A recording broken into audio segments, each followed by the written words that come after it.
স্বনামধন্য সাহিত্যিক সমরেশ বসুর হাত ধরে উঠে এসেছিল মহানগর পত্রিকা, সাড়া ফেলেছে সাহিত্য জগতে। আবার অনেক দিন পরে রঞ্জন সেনগুপ্ত এবং ঈশানী সেনগুপ্ত পলের হাত ধরে মহানগর পত্রিকার পুনর্প্রকাশ ঘটেছে। সম্প্রতি মহানগর পত্রিকার কর্মস্থলে কোর কমিটি নির্বাচিত হল।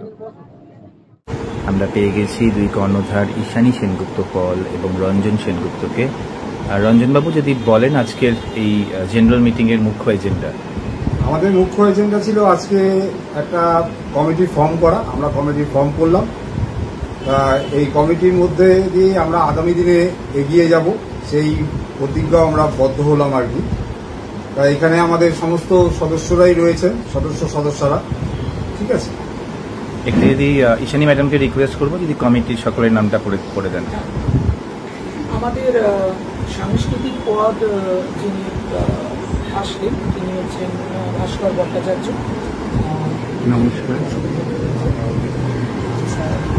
আমাদের কোষাধ্যক্ষ যিনি কোষাধ্যক্ষা তিনি হচ্ছেন সুজাতা ঘোষ। আমাদের সভাপতি মাখনলাল প্রধান। সহসভাপতি সৈকত মল্লিক।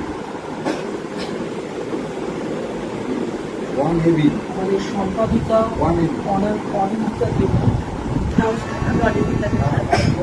আমাদের সহ সম্পাদিকা প্রতিমা মজুমদার।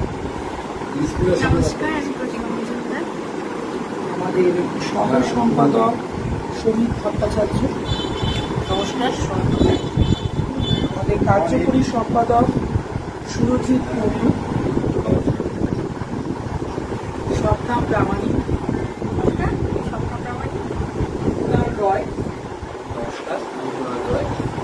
আমাদের ডিজিটাল কম্পোজার সমীর ভট্টাচার্য। রঞ্জন সেনগুপ্ত। বিজয়া পাটনার আমাদের আশিস বসাক। নাম ঈশানী ম্যাডামের নামটা লিস্টে আমার হয়তো আমি কর্ণধার হোল্ড করছি, তো কর্ণধার।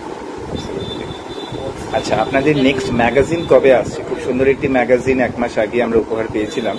তো নেক্সট ম্যাগাজিন বা নেক্সট সংখ্যা আপনাদের কবে নাগাদ আসছে? আমাদের নেক্সট সংখ্যা সম্ভবত মহালয়ের দিনই আমরা উদ্বোধন করতে পারবো বলে আশা করছি। এমন অবস্থা, আর যদি সেরকম কোনো রকম কিছু না ঘটে তাহলে আমরা পুজোর পরে আমরা আমাদের নেক্সট ম্যাগাজিন উদ্বোধন করতে পারবো, এবং সেটা বড় একটা বিগ প্রোগ্রামের মাধ্যমে আমরা সভাপতি মাখনলাল স্যারের কাছে রিকোয়েস্ট করছি যে নেক্সট সংখ্যা তার মুখ্য বিষয়বস্তু কি থাকবে? আমাদের নেক্সট সংখ্যার মুখ্য বিষয় হচ্ছে বাংলা ভাষার যে নানান সমস্যাগুলো চলছে সেই সমস্যাগুলোকে একটু হাইলাইট করা। বাংলা সাহিত্য কোন অবস্থাতে আছে, তার কী কী সমস্যা হচ্ছে, বাংলা ভাষার উপর নানা রকম যে আক্রমণ হচ্ছে সেই বিষয়গুলোকে আমরা একটু গুরুত্ব দিচ্ছি, এবং বাংলা সাহিত্য কী অবস্থার মধ্য দিয়ে চলছে, আমরা এগোতে পেরেছি না পিছিয়ে পড়ছি নাকি একটা ডামাডোলের মধ্য দিয়ে এগোচ্ছে, সেটাকে একটু যাতে পাঠকের কাছে পৌঁছে দিতে পারে সেই জন্য চেষ্টা করছি। এবারে আমাদের বিষয়টা শুরু। রঞ্জন স্যার, আমরা যারা গ্রুপে আছি আমরা দেখছি শুধু ভারত মানে আমাদের কলকাতা না, কলকাতার বাইরের অনেক জায়গা থেকে এবং বাংলাদেশ থেকে অনেকে সম্পৃক্ত হচ্ছেন মহানগর পত্রিকার সাথে। সে সম্বন্ধে যদি প্লিজ কিছু বলেন। হ্যাঁ, বাংলাদেশ থেকে আমাদের মধ্যে ইতিমধ্যে আছে তানিয়া তানজু। ঠিক আছে, উনি বিশিষ্ট ব্লগার এবং ওখানকার এনটিভি নয় এনটিভি একটা ম্যানেজিং ডিরেক্টর পদে আছে। উনি আমাদের এবারে যে মহানগর পত্রিকা তা সেই পত্রিকা বিক্রি হতে বাতিঘরে বাংলাদেশে ঢাকায় ধানমন্ডিতে বাতিঘরে বিক্রি হওয়ার জন্য উনি যথেষ্ট সহযোগিতা করেছেন। উনি প্রায় 9 করেও 50 কপি নিয়ে গেছেন। সেই 50 কপি আমরা ওনাকে সাপ্লাই দিয়েছি। এছাড়াও আমাদের সঙ্গে আছে তানিয়া বৃষ্টি, ওখানকার বিখ্যাত অভিনেত্রী। তাছাড়াও আছে ওখানকার বিশিষ্ট প্রাবন্ধিক রূপম চট্টোপাধ্যায় এবং ফজলুর রহমান বাবলু, উনি একজন অভিনেতা। তারা প্রত্যেকেই আমাদের গ্রুপের সাথে যুক্ত হয়েছে এবং তারা মহানগরকে ভালোবেসেই যুক্ত হয়েছে, কারণ মহানগরের প্রতি তাদের একটা টান আছে এবং তারা চাইছে যে ভারত এবং বাংলাদেশের মধ্যে একটা মৈত্রীবন্ধন সেতু গড়ে উঠুক মহানগরের মাধ্যমে। আমাদের যদিও ভারত আর বাংলাদেশের মধ্যে একটা মৈত্রীবন্ধন সেতু রয়েছে, যার জন্য কিন্তু আমরা জানি বাংলাদেশের এখন পরিস্থিতি খুব একটা ভালো নেই। ছাত্ররা যে সংগঠন করেছে, মানে ওরা যে ঝামেলাটার মধ্যে পড়লো আর কি, ওদের সংগঠনের মাধ্যমে ওদের মানে মুক্তিযুদ্ধে। তো তাতে কিন্তু আমাদের ভারতের আমরা প্রত্যেকেই খুবই মর্মাহত এবং দুঃখিত। এই আজকের এই ভিডিওটার মাধ্যমে আমরা এটাও বার্তা দিতে চাই তাদের জন্য যে আমরা সত্যি খুব মানে দুঃখিত এই ব্যাপারটার জন্য। তো এই কারণে যদি বলি যে আমরা চাইছি যে এটা যত তাড়াতাড়ি জিনিসটা মুক্তি হয় ততই ভালো, কারণ ছোট ছোট ছেলেমেয়েরা এরকমভাবে কষ্ট পাচ্ছে, তাদেরকে এরকমভাবে প্রশাসনেরা আঘাত দিচ্ছে, সেটা একদমই খুবই দুঃখজনক ব্যাপার। তা আমরা বাংলাদেশের পাশে ভারত তো সবসময় ছিল, ভারতের প্যাসেঞ্জার হিসেবে আমরাও রয়েছি, আর ওরা তো আমাদের পাশে রয়েছে। আর আমরা যারা মহানগর পত্রিকার সাথে আঙ্গিকভাবে যুক্ত, আমরা একটি জিনিস লক্ষ্য করছি যে শুধু সাহিত্য ম্যাগাজিন না, আপনারা বিভিন্ন সাংস্কৃতিক অনুষ্ঠান including cooking, including song, dance, এগুলোতে এগিয়ে আসছেন। তো এটা নিয়ে যদি প্লিজ কিছু বলেন, রঞ্জন স্যার বা শানি ম্যাডাম। হ্যাঁ, কারণ কি শুধু সাহিত্য দিয়ে এখন হয় না, কারণ যারা আমাদের সাথে যুক্ত হচ্ছেন তারা প্রত্যেকেই কোনো না কোনো সংস্কৃতি জগতের সাথে যুক্ত, এবং শুধু সাহিত্যের উপর নির্ভরশীল করলে আমরা আমাদের প্রতিষ্ঠানকে ধরে রাখতে পারবো না। তার জন্য আমরা সাংস্কৃতিক পার্টটাও একটা পার্ট খুলেছি, যাতে আমরা চাইছি যে আগামী দিনে আমাদের এখানে যেমন বাংলাদেশ থেকে যারা শিল্পীরা আছে এখানে প্রোগ্রাম করবেন, এবং আমরাও চাইছি এখানকার শিল্পীরা বাংলাদেশে গিয়ে প্রোগ্রাম করবেন। ঠিক আছে, সেই কারণের জন্য আমরা একটা সাংস্কৃতিক পার্টও আলাদা করে খুলেছি, যেটা মহানগর সংস্কৃতি পরিষদ বলে নাম দেওয়া হয়েছে। সেই সংস্কৃতি পরিষদে যারা যুক্ত হতে চাইবেন তারা নির্দ্বিধায় এখানে অনুষ্ঠান করতে পারবেন, এবং আগামী দিনে আমরা চেষ্টা করব 2025-এ বা 2025-এর মাঝামাঝি আমরা বাংলাদেশে ঢাকা ইউনিভার্সিটিতে আমরা একটা অবশ্যই প্রোগ্রাম করবো আমাদের মেম্বারদের নিয়ে। এবং শুধু তাই নয়, এবং বিভিন্ন চ্যানেলেও আমরা প্রোগ্রামের ব্যবস্থা করেছি, তাদের বিভিন্ন যে প্রতিভাগুলো আছে সেই প্রতিভাগুলোকে প্রকাশ করার জন্য। হ্যাঁ, যেমন আপনার হ্যালো কলকাতা আছে, আমার চ্যানেল আছে, তারা নিউজ আছে, তারপরে আপনার বিগ নিউজ আছে, তারপরে আমাদের জেটিভিএল কেসিবিএল আছে, চ্যানেল 10 আছে।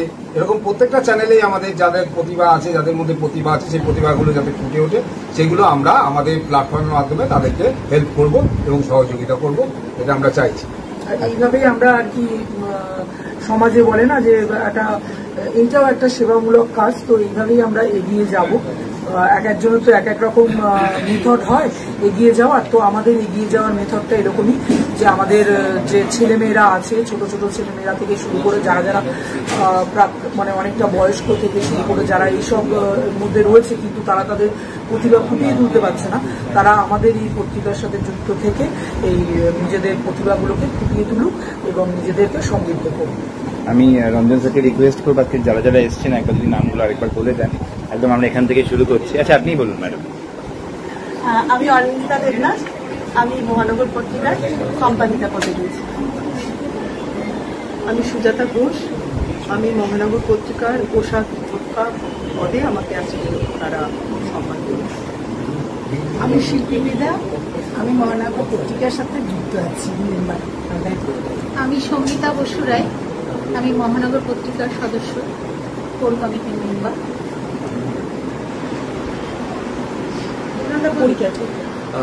আমি কুনাল রয়, মহানগর সাহিত্য পত্রিকার আমি কার্যনির্বাহী সম্পাদক। ধন্যবাদ। নমস্কার, আমি সুরজিৎ কুণ্ডু, আমি মহানগর পত্রিকার কার্যনির্বাহী সম্পাদক। আমি নীলাঞ্জন চট্টোপাধ্যায়, আমি মহানগর পত্রিকার সাথে যুক্ত আছি, কোর কমিটি। নমস্কার, আমি শিল্পী দাস, আমি মহানগর পত্রিকার সদস্য হিসেবে কোর কমিটি আছি। নমস্কার, আমি স্বপ্না প্রামাণিক, মহানগর কোর কমিটির মেম্বার, আমি কার্যকরী সম্পাদিকা পদে আছি। নমস্কার, আমি সুপর্ণা দত্ত, আমি মহানগর পত্রিকার একজন সদস্য। নমস্কার, আমি প্রতিমা মজুমদার, আমি মহানগর পত্রিকার সহ সম্পাদিকা থেকে যুক্ত আছি।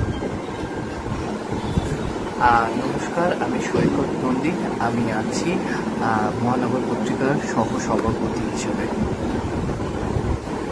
নমস্কার, আমি ভাস্কর ভট্টাচার্য, আমি আছি মহানগর পত্রিকার সংস্কৃতি বিভাগের ভারপ্রাপ্ত সম্পাদক হিসেবে। স্যার যদি আরেকবার। নমস্কার, আমার নাম মাখন লাল প্রধান, আমি মহানগর পত্রিকার সভাপতি হিসেবে রয়েছি। আমরা শেষ করব দুই কর্ণধারের বার্তা নিয়ে। খুব সুন্দর একটি জেনারেল মিটিং আমরা প্রত্যক্ষ করলাম, এর যে এজেন্ডা সেগুলো আপনারা খুব সুন্দর করে ব্যক্ত করলেন। আগামী দিনে তাহলে মহানগর শুধু সাহিত্য নিয়ে নয়, বিভিন্ন আরও সেবামূলক কাজ এবং সাংস্কৃতিক বিভিন্ন সংগঠনের সাথে যুক্ত হয়ে তারা বিভিন্ন কাজকর্ম করবে এবং শুধু কলকাতা নয়, পশ্চিমবঙ্গ তথা বাংলাদেশেও তারা যাচ্ছেন, তাই তো? হ্যাঁ, অবশ্যই। Hello Kolkata, Ashis Basak live at general meeting of Mahanagar Patrika. নমস্কার, আমি সঙ্গীতা বসু রায়। আমি দীর্ঘ 40 বছর ধরে আবৃত্তি করি এবং সাহিত্য চর্চা, লেখালেখি এর মধ্যে যুক্ত আছি। বহু সংগঠনের সাথে চলেছি 40 বছর ধরে। মহানগর পত্রিকা আমি 14ই জুন, তার আগে রঞ্জন সেনগুপ্ত, আমি ফেসবুক থেকে ওনাকে করি, হোয়াটসঅ্যাপে যুক্ত হই। তবে আমি সার্চ করে দেখেছি মহানগর পত্রিকা একটা ঐতিহ্যবাহী পত্রিকা। হ্যাঁ, নো ডাউট সমরেশ বসু যে পত্রিকা নিজে হাতে এটা সঞ্চালন করে গেছেন, নিজে হাতে এই পত্রিকা রেখে গেছেন, তা সেটাকে ধরে রাখা প্রতিটা মানুষের কর্তব্য এবং দায়িত্বর মধ্যে পড়ে। সেখানে দাঁড়িয়ে আমি ওই জায়গা থেকে যখন আমি সার্চ করে দেখলাম মহানগর পত্রিকাকে, তখন আমি ভালোবেসে যোগাযোগ করলাম রঞ্জন সেনগুপ্তের। আমি মহানগরী পত্রিকার সফলতা কামনা করি এবং আমি থাকব মহানগরীর পাশে, কারণ আমি ভালোবেসে এসেছি এখানে। নমস্কার।